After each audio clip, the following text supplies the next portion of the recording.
What's up, guys? This is V, the Crusade. Going down the city, there definitely are many tents of beggars and homeless people.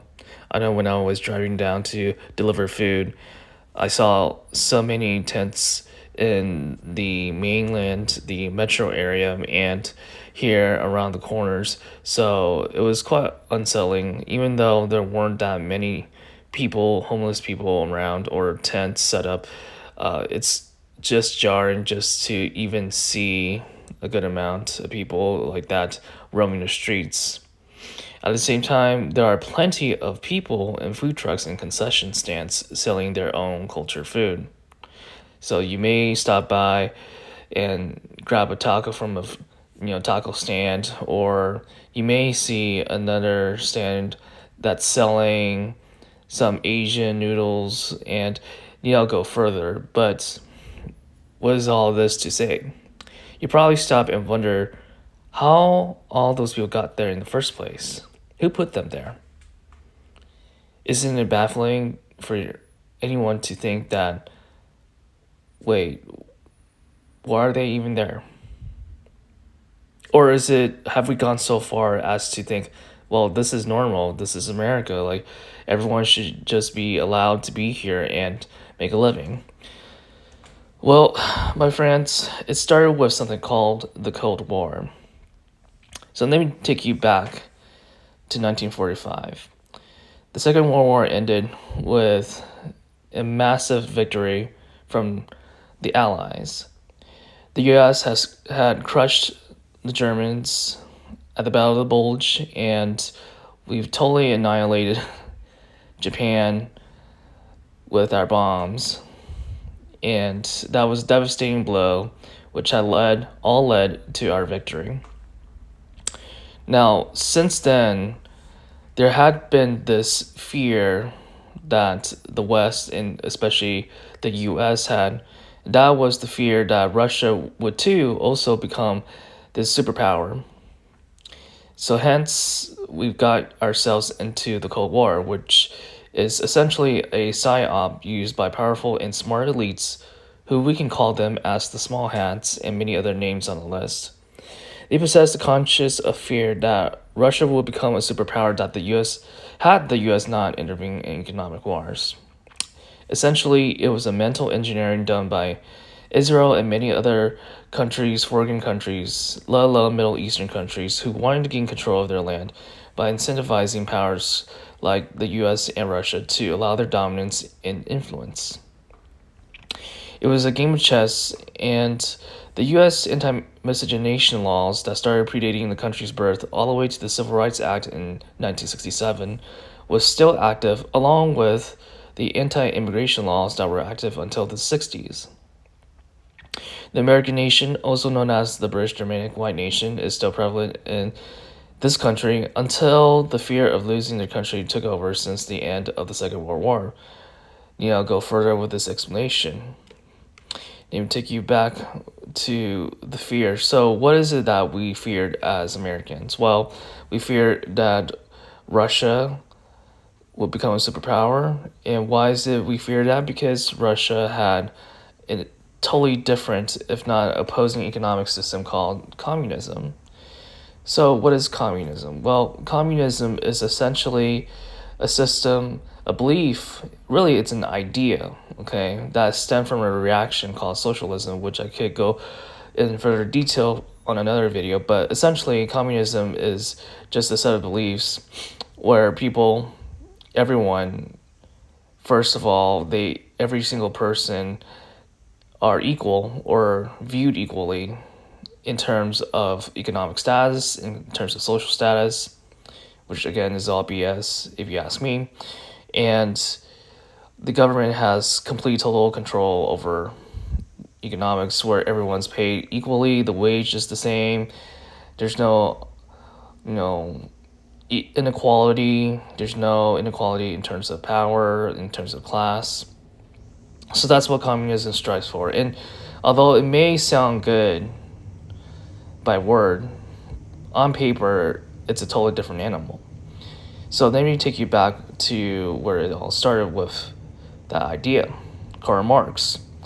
Karl Marx is a Jew who wrote the Communist Manifesto, set the fire in Russia, so set this idea in Russia, and people like Vladimir Lenin lit that fire and kindled it everywhere. And then Joseph Stalin set the whole land ablaze. So essentially, you can see where this is going. This once idea that was part of this reaction called socialism, which is a reaction to the Industrial Revolution.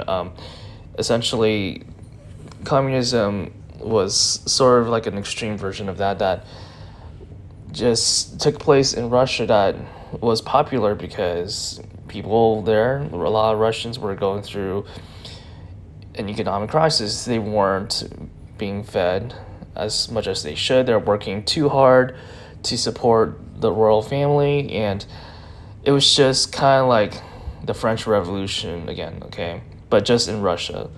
And so the idea of equality and not having a hierarchy was appealing because it made people feel like they don't have to suffer or go through turmoil to get a little percent. And because of that, many people in power were able to take over Russia with this whole economic idea called communism, okay? It was a time of fear and distrust, and with many strategic cases, it was a worthy success to give the U.S. an excuse to dominate other lands, which in succession would encourage immigration and miscegenation to outcompete against Russia's communist regime. Okay, this was no coincidence, and the Jews had a grip on us not too long after the war. In 1948, President Harry S. Truman officially recognized Israel as a nation-state without forming alliances with them. Already, the U.S. was getting their hands into foreign efforts, which already is bad. Okay, so you can already see where this is going. It's pretty bad. Essentially, the fear that Russia would take over other countries that we have no business with, is sort of like a fear that they subconsciously instilled in us, and this is gonna. I'll explain how this plays out and how that works against us. So literally, you had the Korean War, the Cuban Missile Crisis, Vietnam War, the whole fiasco of selling weapons to Iran so we could trade off prisoners, the Persian Gulf War, and etc.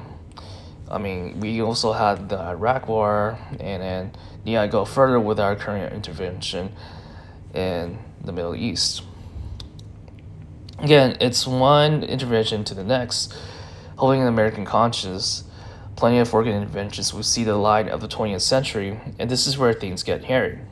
The U.S. will open their borders to many refugees and immigrants to revitalize their control over the globe and assert their economic dominance. While the U.S. had become an economic superpower and warlord, it comes with a cost. Many non-American people had taken over our lands, claiming that America is the land for the free. And this phrase, the land for the free, I will stress this, the land of the free is a phrase from Francis Scott Key in 1814 during the War of 1812. And it's essentially a phrase that had been overly butchered. And if you've been raised here, if you've gone through school, a lot of teachers will tell you, oh, we're the land of the free, this is an immigrant country, it's for a country for people to come in and work, the American dream. You may have heard that phrase too. Okay, that term American dream is pretty much a psyop phrase, which really, it's not something that was ancient in our founding. In other words, it wasn't an idea or a thought that was brought by the American conscience when the founding fathers had made this country, when they were writing the Declaration of Independence or the Constitution and setting up laws and creating their own government at the time.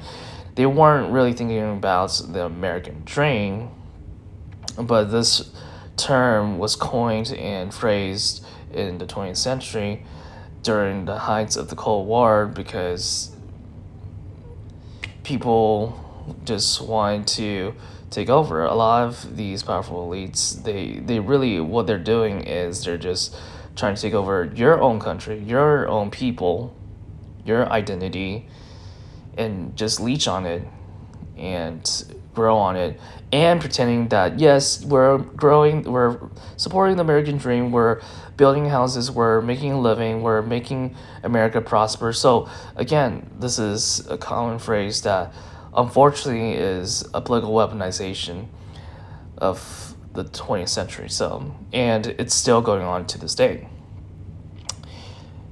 But like I said, this phrase, the land of the free or the American dream, okay, these phrases commonly echoed in the hearts of millions who came by boats and planes during the Cold War. And the West was seeing its downfall from one generation to the next. The white American identity is lost, just like the French, German, Italian, British white identity.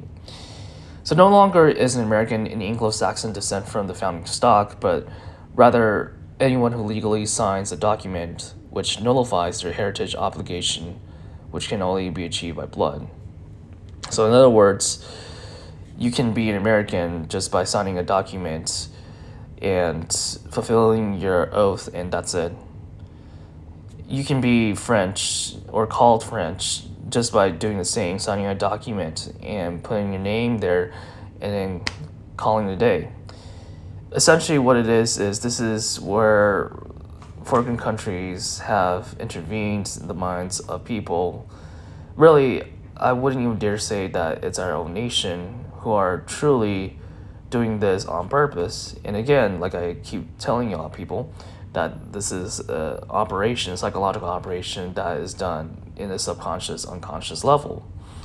We may feel like we're supporting our country economically, but there comes a price, there comes with a cost of sacrificing our own heritage, sacrificing our own people, our nation, our identity at the expense. So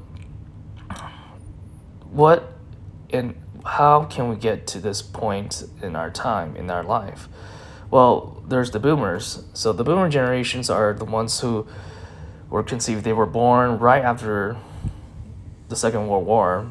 And you kind of heard the phrase, okay, boomer, but essentially the boomers were deceived. They're the generation who were later pushed to this idea, this agenda that we need to expand our powers towards other countries. We need to expand our affairs to other territories. And while it may seem good, it may seem appealing to assert our dominance in the globe, it also was just a way for other countries to take over us. So let me explain. Every generation coming after the boomer generation had pretty much been pushed to this agenda of creating division in our identity. The idea that bringing people over was a good idea to bring our economic growth, to increase the workforce, was a method, a way for us, a means to prosper. And since then, it's been put into question because now people are seeing others who they can't identify with. And if you've not seen my previous video, please check that out about identity. But, people are recognizing that prices are going up. Our tax dollars are going to people who are coming into this country. Regardless whether they're legal or illegal, they're not Americans, they're not French, they're not Italian, they're not Europeans. They're being funded by our government, whom, by the way, have taken a massive percent from how much we make, how much we, the Americans, we, the Europeans, hard working class of Americans and Europeans are, and have used all that money that we've worked hard for to fund these programs, to fund these immigrants. So now a lot of people, a lot of generations, younger generations, they're kind of seeing this. And I believe a few percent of boomers are also seeing this, are also waking up to this call, to this crisis. Like, oh, actually, this is wrong. Actually, this is just a way for other countries to take a hold on our power, our identity, and create some sort of division, like a loophole, so then they can somehow gain access to our country. Like take Minnesota, for example. Like we have Somalians Imported, I said imported, but we have Somalians coming into our country, into our state, into Minnesota, and they're kind of pretty much running that city. If you go on there, like you can literally see streets filled with Somalians, and you can't even recognize that city. You can't recognize the state, and you wonder like how do we get there? And like I explained many times, this is it. This is how we got there in the first place. It was all economics. It was all because of this operation that was done by corporate elites and people in power. Okay? We need to recognize who we are as a homogenous group of people and what we have become today and know what has allowed our current situation to happen. Think like the elites who were in power in the decades they had spent to disseminate a nation like ours. Their European identity is taken away but not completely broken.